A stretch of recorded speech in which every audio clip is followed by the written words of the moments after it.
Good afternoon.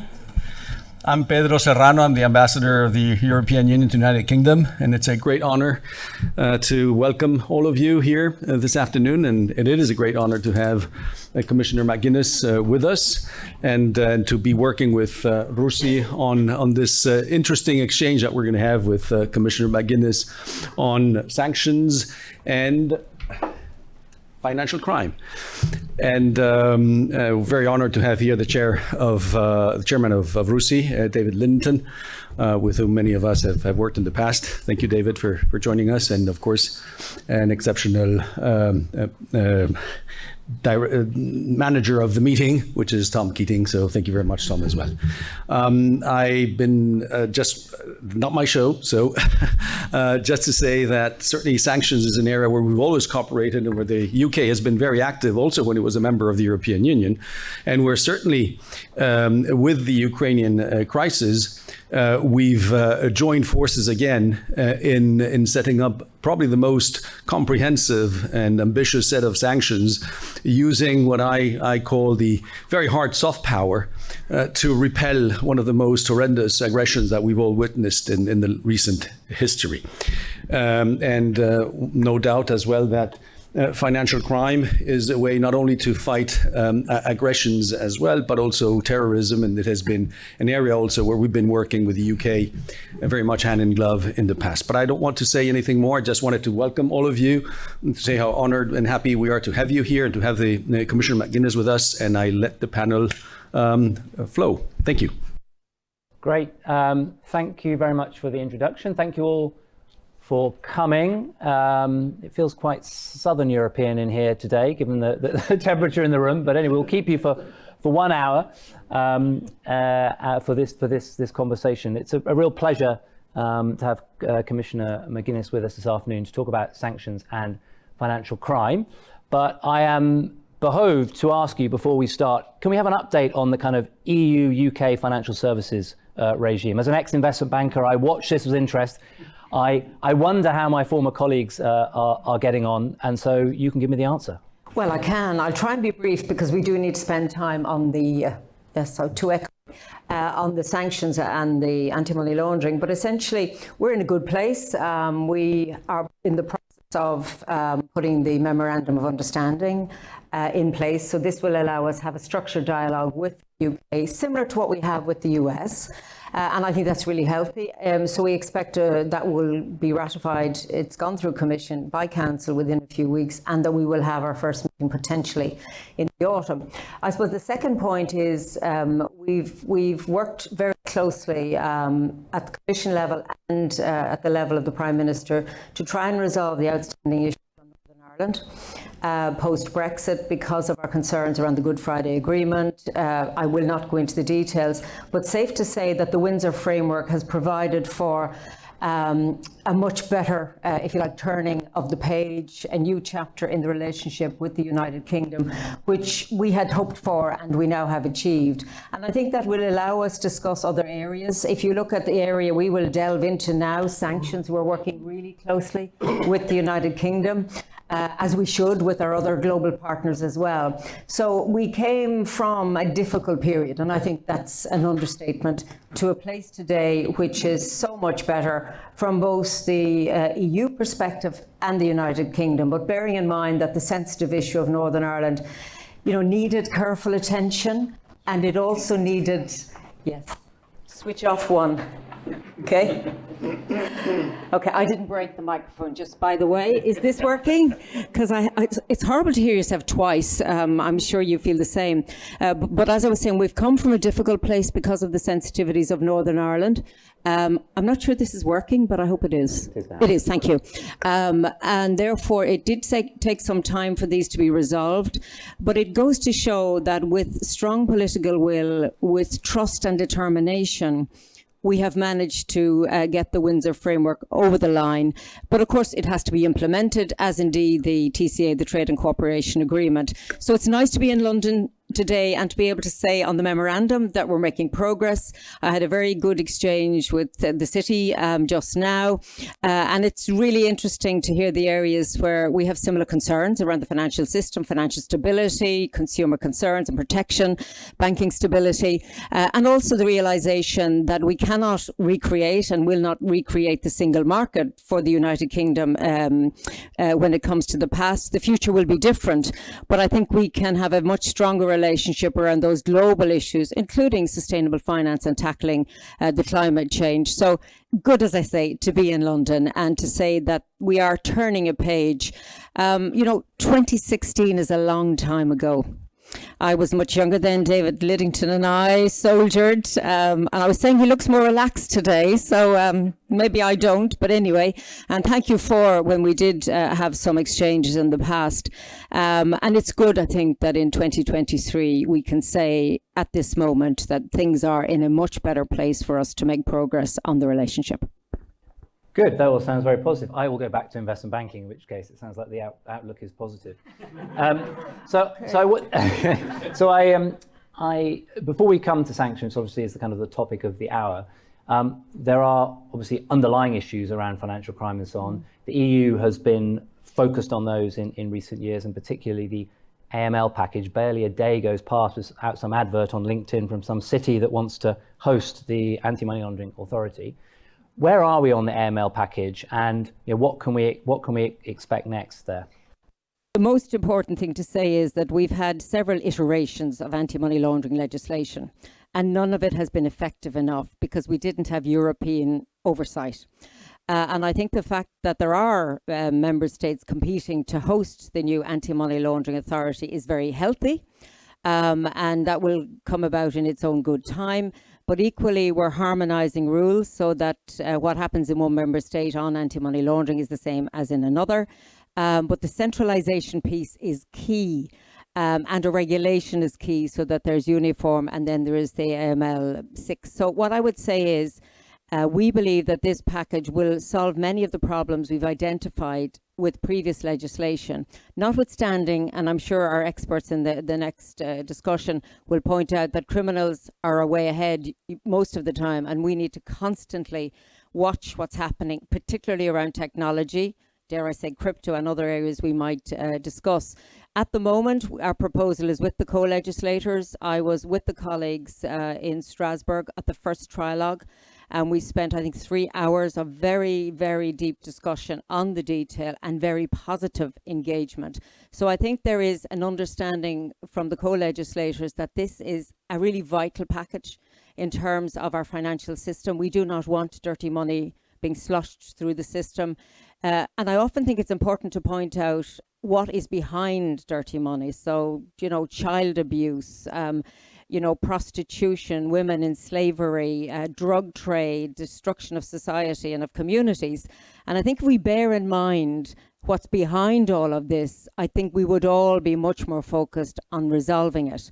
And I mentioned the area of crypto because this is something we were aware of, and already we're pulling this into the AML space so that it cannot be used as a place where criminals can hide their ill-gotten gains. So I'm reasonably hopeful that the trilogue process, there will be some more meetings, will conclude within time, and we're really very keen that we do have the location of the new authority, in place. Maybe just to say on that it now requires both the Council, which is the Member States, and the European Parliament to reach an agreement on that. So it's a slightly different process than in the past, but there's a lot of goodwill around the table. So very confident that we can work on that particular issue. But more importantly, and I even think the European Parliament are going further than we were, that's also something that we would welcome as well. And our role now is to facilitate an agreement between them. So one of the things I think that is noticeable, we just had the economic crime plan published here in the UK, which is the UK government's vision for the next 3 years. At the core of, if you like, the UK's response to financial crime is transparency and data sharing and information sharing and so on. Obviously, with the ruling back in November about closing the transparency of public registers of companies in the EU and so on, we seem to be going backwards a bit on transparency when it comes to financial crime.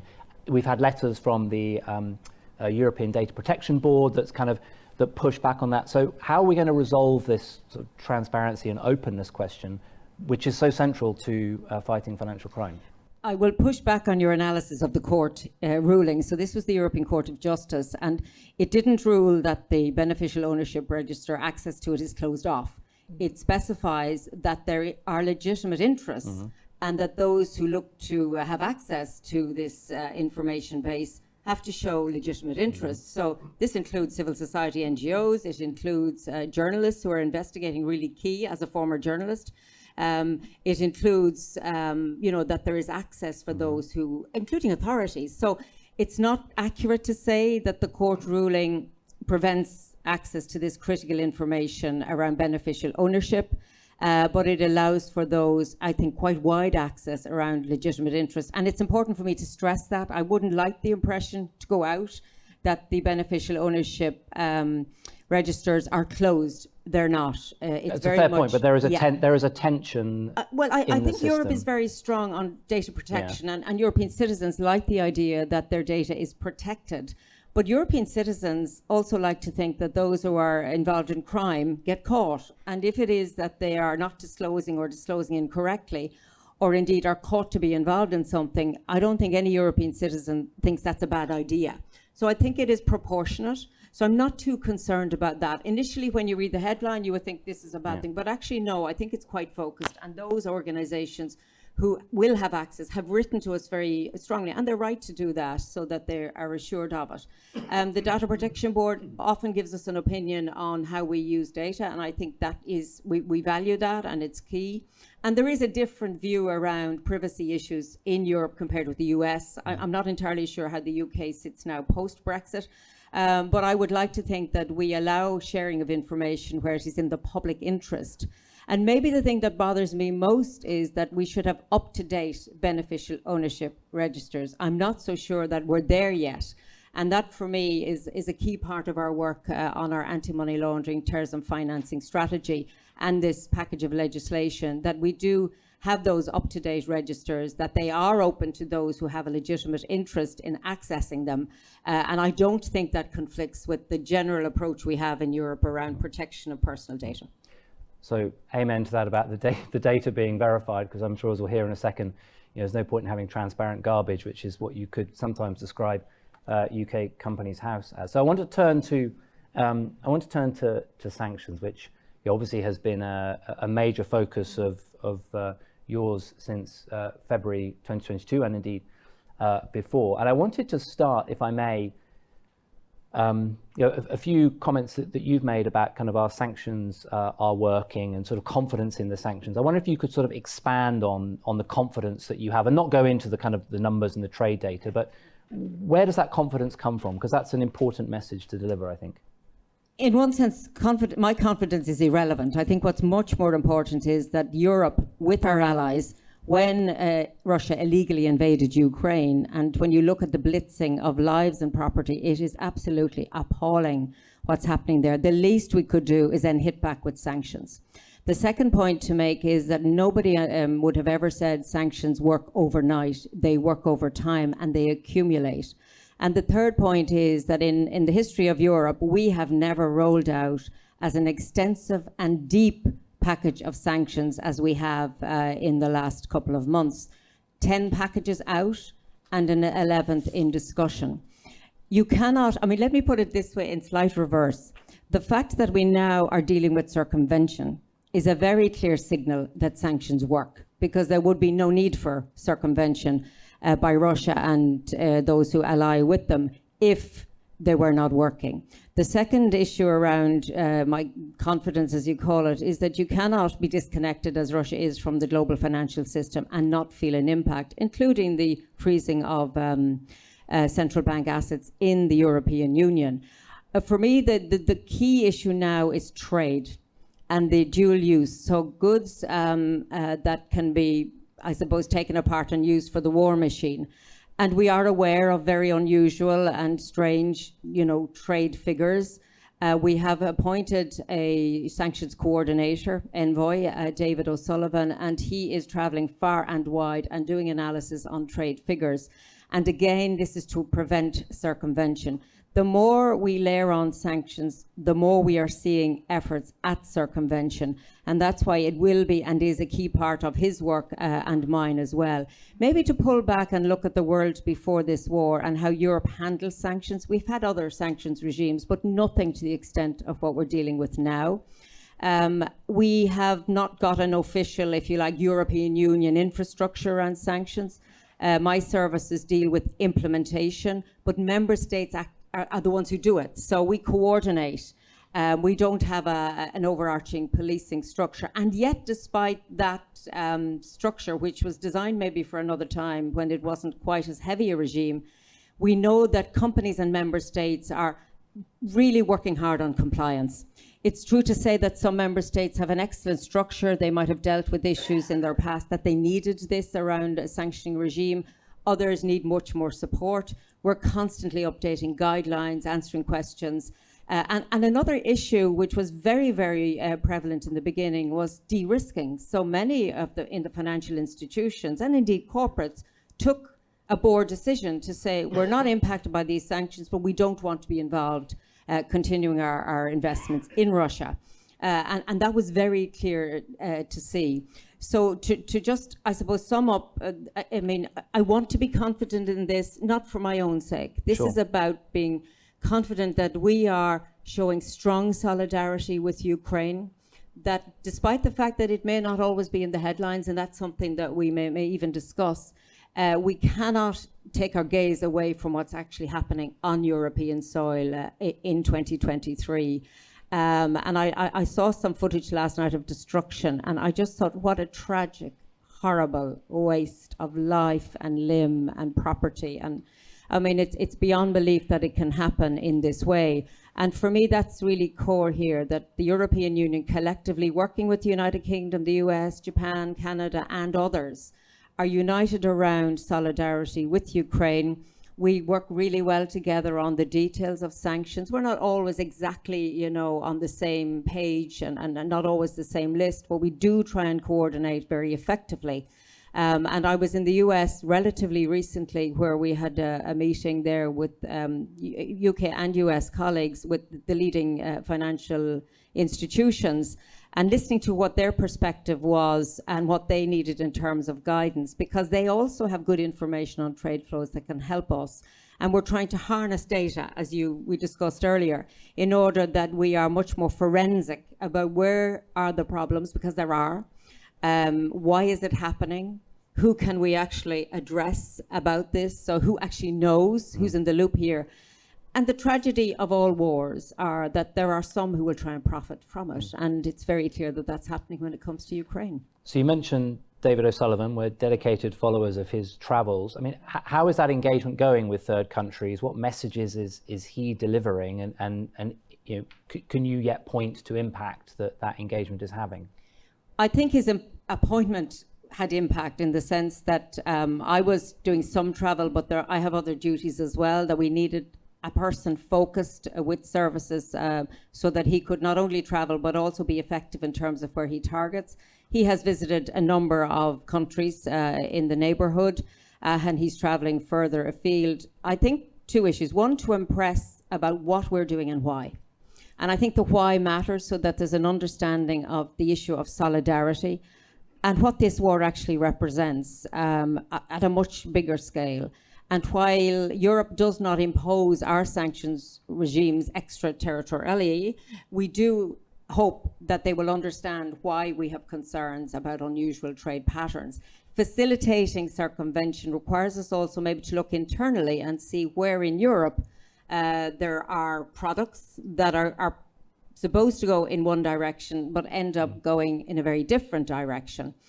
So it's a lot of forensic work that David is involved in. He's very recently appointed, but I think he's had an impact because not only internally but also externally, there's an awareness now that we do mean business when it comes to tackling circumvention in particular. Because there is little point in us continuing to sanction if we're not absolutely certain that everything we've done already is fully implemented. And I had a meeting, as we do regularly, with the finance ministers, and we went through an update on sanctions implementation, and we repeat, as they repeat to me, effective implementation. And that means supporting those member states who have less, if you like, administration around this. Others are much stronger on it. But again, the unity of purpose is very strong amongst finance ministers. I should say we run a project from our office in Brussels precisely monitoring kind of these implementation challenges. And yes, there are plenty of member states that need help. I mean, what also is striking actually is obviously the difference in response now to after 2014, which obviously, and we've obviously learned lessons from that, but also how many member states say to us, you know what, prior to February 2022, honestly, sanctions weren't something that we really thought about. So, we need to keep the pressure on. And maybe just a footnote to that, the more I look at what we're doing with limited resources, and I commend the services for their 24-hour work in many cases, the more you realise that we will need to look at this maybe when things are, we hope, better in terms of what's happening in Ukraine. Indeed, as we've looked at the anti-money laundering. I was going to say, will we see an EU OFAC? I think that what we should do is have a conversation about how can we strengthen already what we have. If, in line with what has happened, as you said, sanctions were there, but perhaps member states hadn't appreciated they would have to deal with a level of sanctioning that we're now currently dealing with. They know that coordination is really important, and I suppose that is my function and my work. And I'm very open, not to saying what we need to do, but looking at where are the weaknesses and how could it be improved, as we've done with the anti-money laundering package. And it's true to say that many member states initially on anti-money laundering didn't quite see the need for a European, if you like, oversight. But now they do, and I think sometimes Europe, we take a little bit of time, and then we've come to realization on anti-money laundering that a new authority is absolutely essential, and there is full political backing for it. I think sanctions, the thought process are working through. It's more important now that we just implement. Yeah. And also, some of us need to do some deep thinking, not for this commission, but perhaps for future commissions to look at. Well, I must say your team are very willing to hear our ideas, and we'll be at your conference in a couple of weeks' time. I wanted now to invite Neil and Sue onto the stage, if I may. Neil, if you want to come this side, Sue, come this side. So Neil Wiley is the Director of Sanctions at UK Finance, and Dr. Sue Hawley is the Executive Director of Spotlight on Corruption. Because I wanted to expand out the discussion a bit. And Neil, as we're talking about sanctions, I want to come to you first. As we were talking about just before we came onto the stage, the private sector have their views on how sanctions are going and the challenges. So perhaps you could give us a kind of summary of the highs and lows of the last 15 months for the banking community when it comes to sanctions implementation on Russia. So I think the thing I would say about what we've seen since February 2022 is the speed and scale of the sanctions that are being imposed. We've never seen anything quite like this. And very early on, what we saw across UK finance members, which is over 300 banks and 200 other firms that we represent, was an uplift in transaction alerts of 300%, uplift in customer alerts of 500%, and an uplift in regulatory interaction of 350%. And that's a lot of time and effort for everybody to be trying to deal with. And I think it's basically the consequence of trying to sanction an economy the size of Russia with the proximity that it has to Europe and the UK. It's been embedding itself in our economy since the 90s when it opened up. And I mean, how prepared was, from your perspective, the banking industry for what came? Because, as I kind of alluded to, obviously, history suggests that when it comes to last time around in 2014, the sanctions were not, they were tricky, but they weren't as heavy, obviously, as they are this time. How prepared do you think the banking industry was? Or were they as surprised as perhaps even the Kremlin was? So I think some of the larger, more international banks that have a bit more resource had done some of the work ahead of time. So those that were prepared, that had action plans in place, they may have them for many regimes. Many of them may just sit on the shelf gathering dust for years and never be used. But the Russian one, we could see the optics weren't looking good. So I think those that had prepared themselves were in a better position, but I don't think anyone was really prepared for what unfolded. If you look at the Foreign Office, they've quadrupled their sanctions directorate, Office have trebled. When government departments are caught out to that extent, you can't expect industry to be ready. We can't just employ another 5,000 sanctions experts just in case.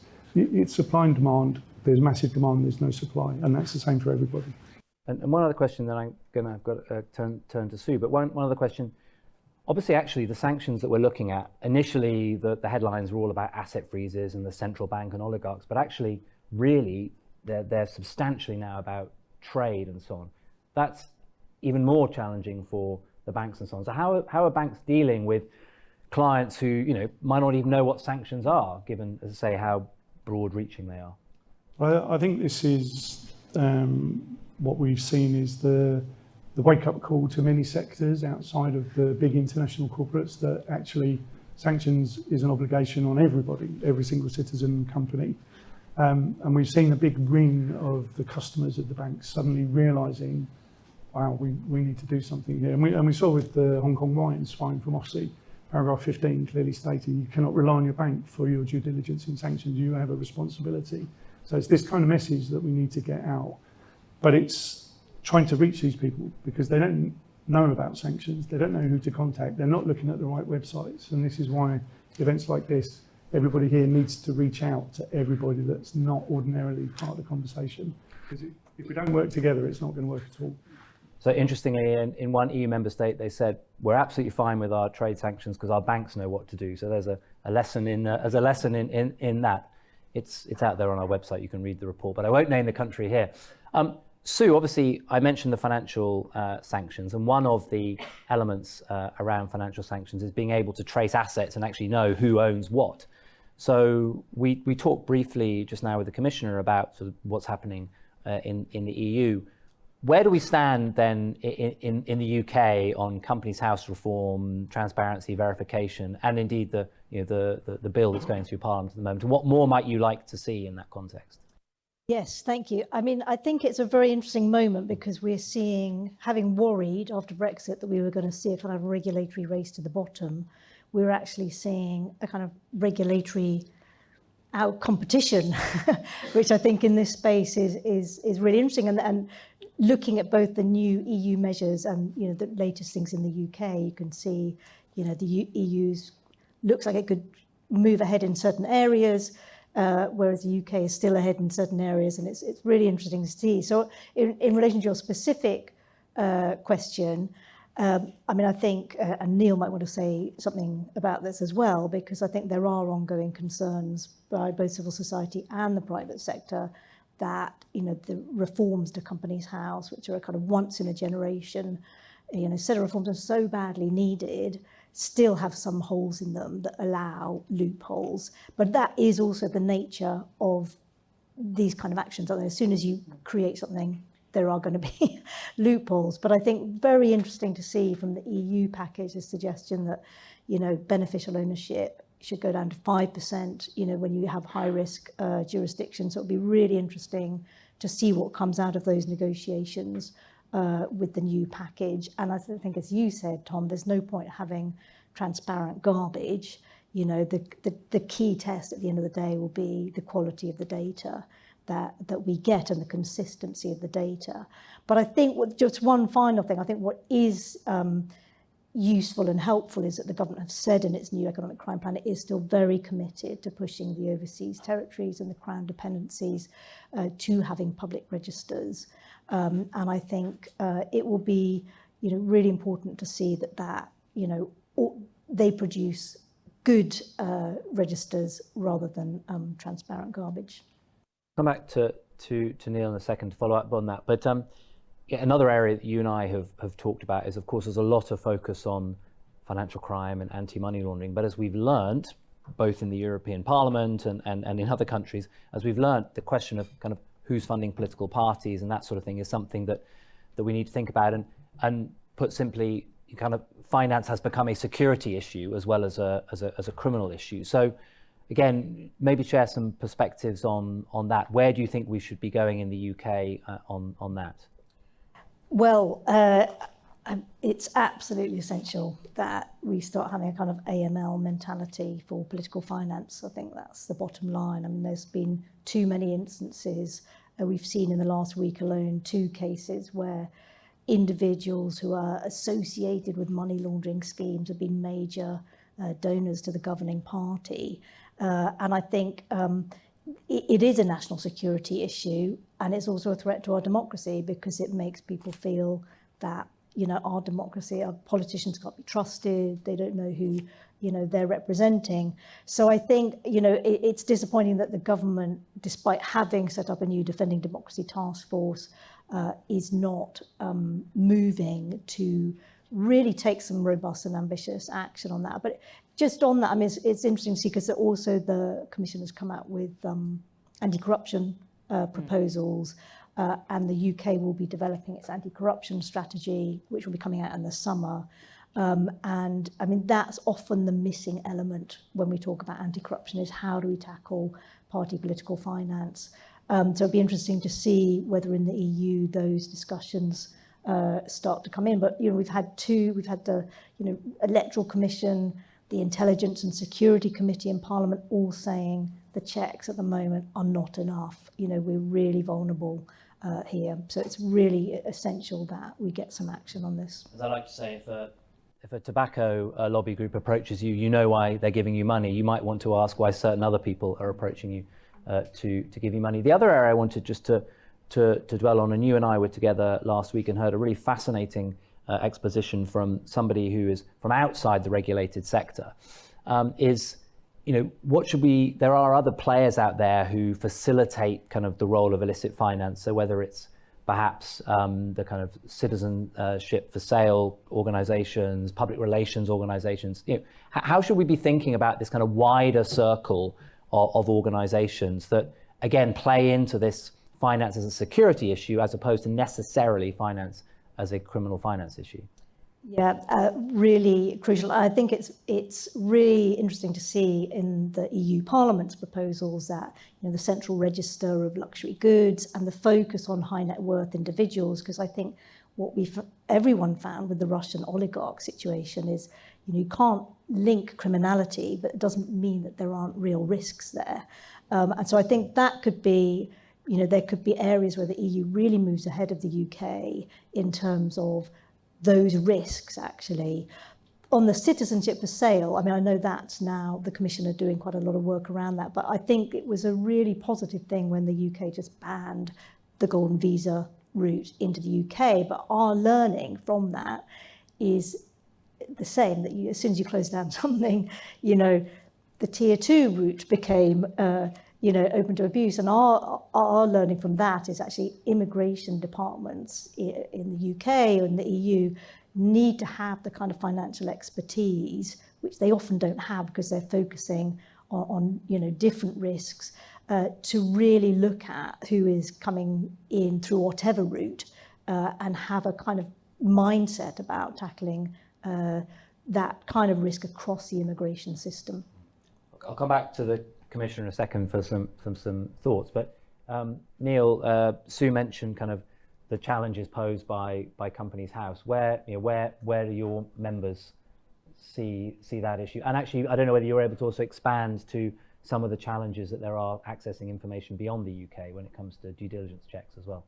So, Companies House is not very reliable. I'll be polite. You can have people overseas registering companies that don't exist just to get a certificate of incorporation to then go off and commit fraud or money laundering. Those people that we are looking to impact won't be putting their names on anything. We know that. They won't be putting the names of any of their close associates on anything. They'll be using some poor farmer in Poland or, you know, up in Lincolnshire who doesn't even realise that they've had a company registered in their name at their address. And it's this lack of checking on who's registering that I think is at the heart of Companies House. And it's, you know, it's like the pipe's broken and is flooding the kitchen floor, and all we're trying to do is mop it up. It's like we need to fix the pipe, then we can mop up, and then we can make some progress. For those of you who don't know, everyone's favourite Companies House watcher, Graham Barrow, I really encourage you to look at his analysis, because every single morning he comes up with yet another example of just bananas use of Companies House, which we seem to be unable to stop. Maybe I could turn back to you, Commissioner, for just some kind of reflections, particularly on this, perhaps this point about, you know, finance as a kind of security threat as opposed to just a kind of a criminal threat. Yeah, I mean, I was very taken by your comments around Do you want that? political. Sorry. Oh, yeah. Sorry. Apologies. I was taken by your comments on the political system. Am I working? Okay. Because I think if trust in the political system is damaged, and it can be damaged very quickly, then we are on a very slippery slope. I think our eyes have been wide opened about the extent of Russian money. Not just in, I think the luxury goods piece is where people kind of see what's the unseen and the amount of it across, not just in Europe, but including in the UK. So I do think that it is now an opportunity to tidy up lots of areas of our financial system which need to be tidied up. I also think that when you mentioned the amount of checks, I took good note about the time and effort. I think there can be a waste of time and a duplication of effort, and I think we should be able, with technology and with targeting, to use that time and the effort better. Because I think sometimes what we do is, it's like we tick a box, and up to now maybe that was okay, but now with these sanctions so deep, it's not good just to tick a box. We need to be very focused on where the problems are, including putting a responsibility on the financial system itself to see what it has in terms of data and where they see unusual flows. And I think that's very clear. So that will be something we would expect of the financial system itself. The idea of Europe and the UK being slightly different, one ahead or one behind, I think we've to learn from each other. I think it's very interesting how, despite everything that has happened in recent years, when it came to solidarity with Ukraine and action on sanctions, we were very aligned. We were politically aligned. We were aligned mainly on sanctions, even though there were slight tweaks that were different. And we talked to each other in order to make sure that the sanctions regimes collectively are effective. And that maybe is a point I missed in specifying whether they're working or not. I think Europe or the UK on its own doing all this would not be as effective as Europe and the UK and the US and Japan and Canada working collectively, because that's when you have a very large part of the global financial and trade system saying we're sanctioning goods and we're sanctioning the financial system itself. But here's the point, and you made it several times, and I see it all the time with legislation. The very minute you sign off on a piece of legislation, the criminals have discovered where the exit strategy is to be corrupt again, if you like. And I think we need to really be very forensic and share information about when this happens in our jurisdictions and how we're going to address it quickly.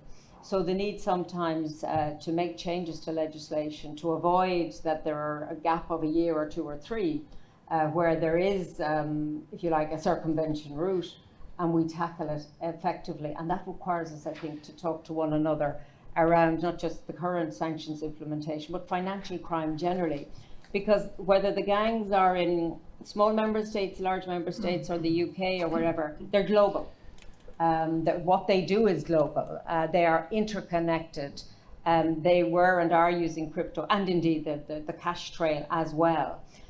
So they're pretty good at what they do, unfortunately, and we need to be much better at what we do, not just to legislate, but then to police and to track down and then to follow through in terms of the legal system. But I would share your concern around money in the political system, how it corrupts and how that damages parliaments and trust of citizens. And that becomes quite corrosive, and I think we all should be very aware of it. One of the reasons that we are very strong about Russia and their illegal activity is because we regard what they're doing as a threat to our democracies. And here we are talking today about internal threats to our democracy. So I think we have to be very wise about what these risks are and very proactive. We had the opportunity to spend 3 days in Moldova last week, and if you want to see an example of just how finance can threaten political stability and so on, that is a terrifying case study. I wanted to come back on another point, if I may, which is enforcement. So maybe to you first, Sue, obviously, in the UK, we have, I guess, struggled with the question of enforcement when it comes to financial crime. And then, Commissioner, to you, the question of enforcement on sanctions, because that's the next step. You said implementation is important, but then we need enforcement, as the banking sector well knows. So, Sue, maybe you could start from the UK perspective. Yeah, I mean, enforcement implementation are, absolutely critical. And I think that's been the main thing, is how do you get the money and how do you find the expertise? Because as Neil said, there isn't an infinite amount of financial investigators or people who want to go into financial investigation. How do we create that stream? Obviously, it's difficult if you're looking for sanctions experts very quickly, but if we are prepared more for kind of future threats, we would be, actually making sure that we have really strong public sector enforcement. I think that's, it relates to your earlier question, Tom, about these people outside the regulated sector. So I think there is, with the new EU AML package, possibility that the EU will actually steam quite far ahead on AML prosecutions, because we still don't have a failure to prevent anti-money laundering. We still have corporate liability issues with money laundering in this country. And it might not, the UK finance might not agree on that, but for the outside the regulated sector, you either expand the regulated sector, massively, and then where do you get the regulatory capacity to monitor the PR firms, the football clubs, or you actually tackle the rogue actors with criminal action, and it's that stick that is such an important part of the picture. And when it comes to sanctions enforcement, then Neil, you can have a right to reply. Yeah, I mean, I mentioned briefly that it is the member states who actually implement, yes. And therefore they also can take criminal cases, and we're also making the circumvention of sanctions a European crime. Also, across our member states, there were different views prior to these Russian sanctions, different ways of dealing with it. Sometimes it was an administrative fine rather than a crime. So we're now harmonising. So I think that will help and focus minds in the judicial systems of the member states. And it may well be something we addressed briefly, that when all this is settled, and we hope soon, but sanctions will still be in place, we need to analyse and review what we did, how we did it, and what we could do better. So that if a time comes again, we are better able to deal with rolling out comprehensive sanctions packages, even though it's been really heartening to see what both the financial system and our own services have been able to do, because it was a big ask. And I think you're quite right to, by 300, by 500, I mean, the amount of these transactions that had to be looked at. But I think we could be more focused. I think the idea of just saying, well, we're doing this, and this is, it's multiplied by a factor of 500, if there is no effect. I mean, what is the effect of all of that? If it doesn't give us a result, then we are wasting our time and our resources. And I think two things. One is personnel, and I think there is an issue about resources. I would even say in my own services, we could do with more people. We have excellent people, but not enough, but we're doing well. And I think technology has to be harnessed in a good way, because technology is now so advanced. It can do many things. It can apparently write your exam for you, or the question, answer your questions.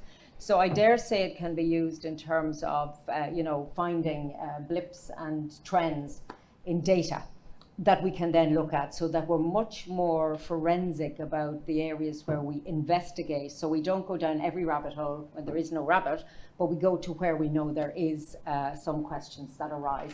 Now that takes effort, and I'm sure you have looked at this very closely, but it's not beyond the bounds of possibility that we can do it. We cannot allow, and I'm sure this is shared here in London, we cannot allow the European financial system to be washing filthy money through it, which are the proceeds of crime against European societies, and think that's okay. We have to do much better. And I think on this issue, we have much to share and learn from each other. Neil, a perspective on enforcement from the banks have obviously faced a lot of enforcement from our friends across the Atlantic in recent years. Probably what I'm about to say will be a little bit unpopular, but I think an enforcement case is a good thing. It gets focus. The bad news about enforcement cases is they're always quite historic. So we saw the BAT one recently, £500 million. That was between August 09 and October 16 that behaviour took place. That's over 7 years ago, and then we're getting fined. It's very difficult to learn a lesson about someone getting fined for something they did 7 years ago, because if you're still doing what they were doing 7 years ago now, you really are in trouble. Just to pick up on something the Commissioner was saying about the amount of intel, industry has got a ton of intel, but it really doesn't have the legal route to share that with itself. or with government, and this is something we need to work on, because having 500 banks independently investigate the same thing 500 times is not really good use of resource. It would be much better if we could pull that intel, share it with governments so that everybody's got that intelligence and we work together, because if we just leave it to the banks, it's not going to work. 80% of the Russia sanctions are trade-based. The banks are not very good at spotting that. They're good at moving money from person A to person B. When it comes to product, this is where we need the specialist exporters, shippers, insurers, the people that are a bit closer to it to be part of the conversation, so that we can work with the specialist knowledge and intel that they have, allied with the knowledge and intel that the financial services have, and governments together will get a picture of what's actually happening. Otherwise, we're just hitting the wrong person with a big stick. And the people that have actually got the intel are sat there saying, we could help with this if you stop hitting them. And that goes both ways. You can't hit the likes of BP for financial irregularities in terms of sanctions. It's the bank that's got the knowledge about that.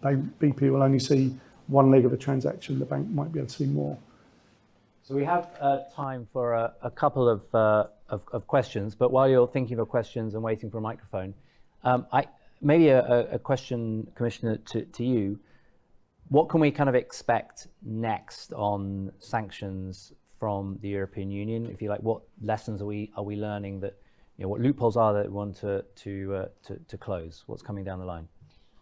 That question always troubled me, because every time we announced a package, it was, that's over, what next? So we used to say in the city, you're only as good as your next trade. But it's important that we acknowledge that the packages that are through, and I'm not going into any details of what's next, but there is deep discussions, even as I speak, around an 11th package. But I think it's safe to say that circumvention will be at the core of it. So much deeper look at this topic, and maybe even picking up some of the points here. It's with the member states. I can't even say as to when, but it is going to happen. But I always worry that we focus on what's coming next rather than what's done. And my focus is to make sure that what's on the table now is fully implemented. And while I'm very happy, and I've said that, we're doing a good job, we could do better. And I think we all acknowledge that. We have to do better, because the more we have put pressure on the Russian system, the more they have looked for ways to circumvent, and indeed those with no political affiliation to Russia or otherwise, but like the attraction of dirty money, have also found ways around our systems. So I can say that will certainly be the focus. Okay.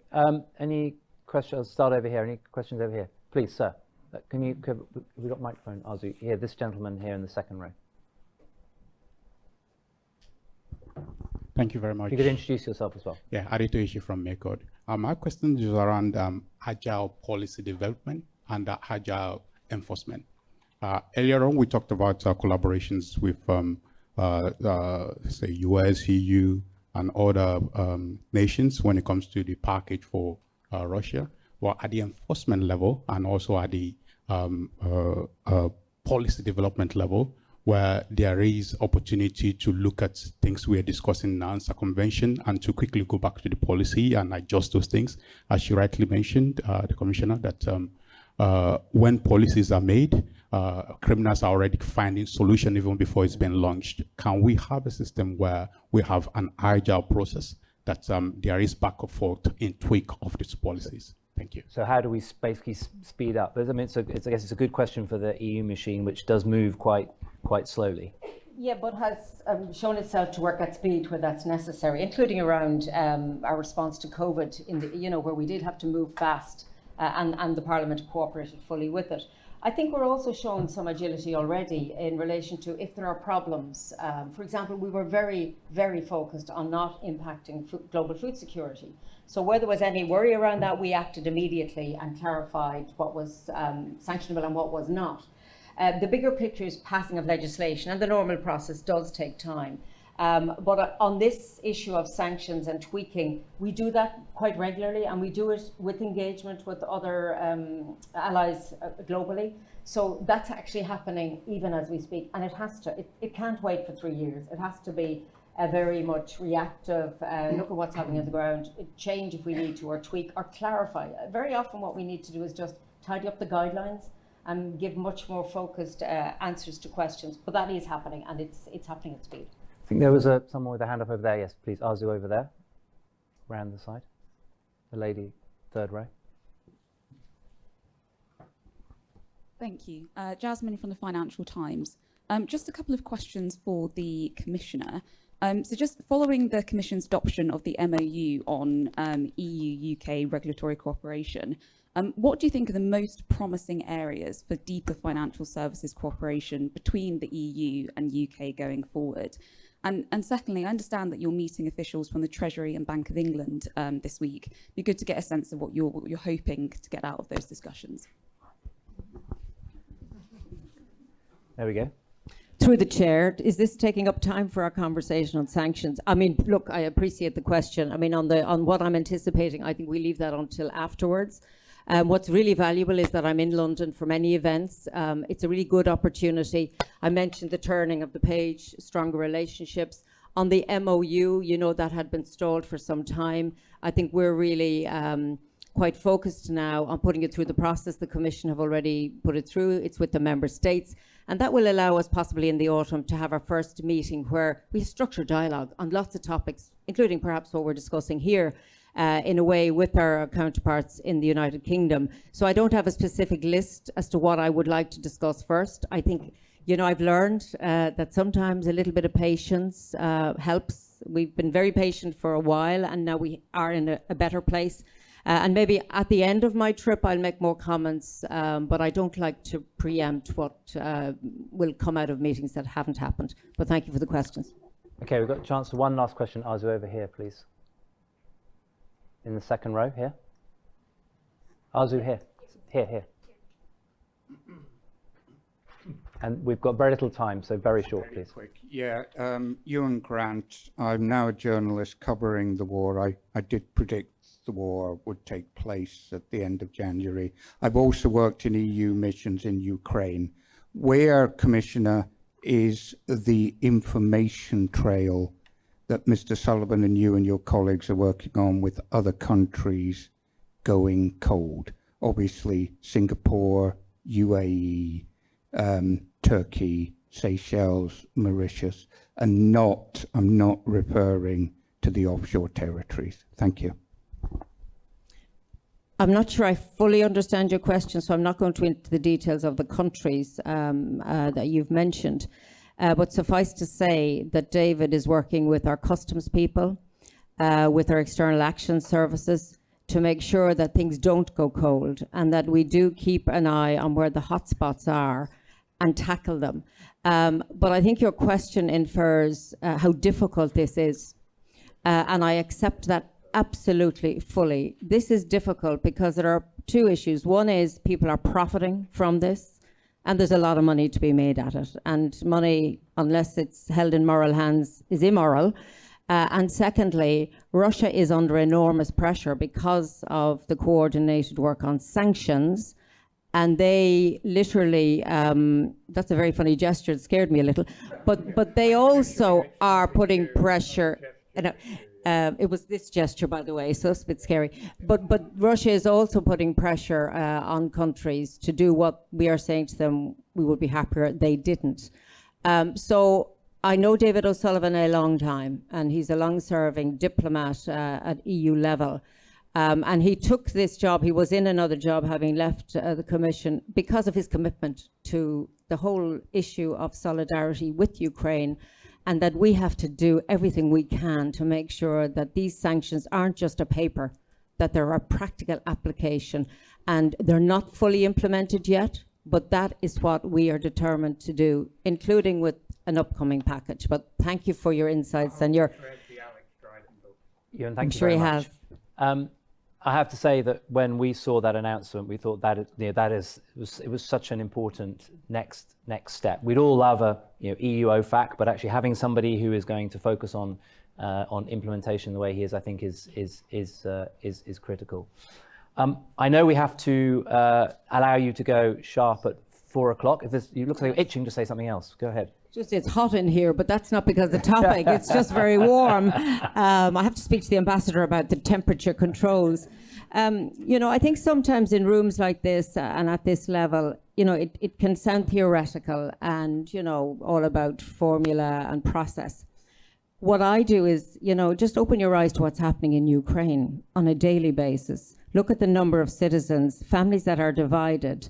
I know of a child, and I'm sure there are many, who got word in her school that her father was killed by the Russians in combat, and she's in school in Ireland. And you realise that what we're doing it's huge. It's really important that we don't maybe see ourselves as part of the victim of all of this, but rather see what we're doing as a really important answer to what is unacceptable, evil behaviour, and that already people have lost their lives, and tragically, from what you hear, this could continue. So I really appreciate the opportunity of your insights and the people in this room, because none of us have all the answers, but there's one absolute certainty, that going it alone will not work, and that we do have to share both intelligence and ideas so that we are much more effective in this area. And that's why being here in London to discuss this topic is really key. So thank you for the opportunity. Well, thank you very much for being here. Yeah, still here.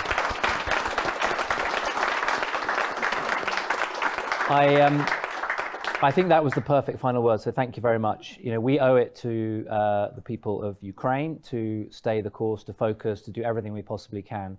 And as you just summed up so well there, it's something that we must remain committed to. So thank you all for coming this afternoon. Thank you to the Commissioner, thank you to Sue, and thank you to Neil. And once again, please, a round of applause.